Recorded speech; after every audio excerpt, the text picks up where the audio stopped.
Hello and welcome to my kitchen. How are you doing today? I live in France and it's very cold right now here. So let's make something hot and cheesy. We'll make it all nice and colorful. So we got our bell peppers here and also our jalapenos. They are all diced up and ready to go. I have already cooked the pasta, so now it's only a matter of cooking the rest of the dish. Okay, in a pan, pour some oil. I do not know the amount, but be careful not to put too much of it. Try to see how I do it and just copy it, I don't know. So in the beginning, keep it on high fire to make it really hot, then kill the fire a little bit and go back to medium. Now, throw in your peppers and jalapenos when the oil is still hot. You want to hear this. Now, add in this much of salt and keep stirring so that it does not burn.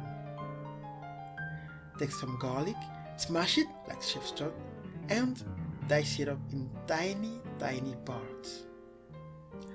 Add the garlic now and keep stirring for a few seconds. Add a little bit of cayenne pepper. And now it's time for the cream.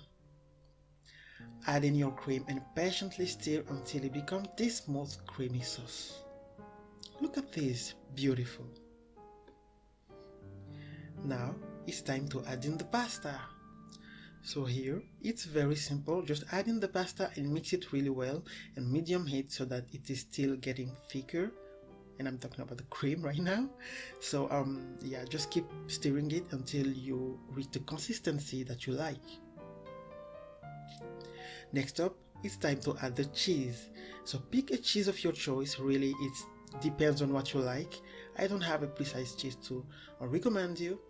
For example, for me, I chose Emmental because I like how smooth and the way it melts. But you can add any kind of cheese you want or like, really. For example, if you put in cheddar, it will definitely make it a little bit stronger in taste and it also melt differently. And that is it. It was very simple, right? It is delicious, creamy, cheesy and spicy pasta to comfort you through the winter days. So enjoy your meal and have a nice day. Thank you for watching and see you next time.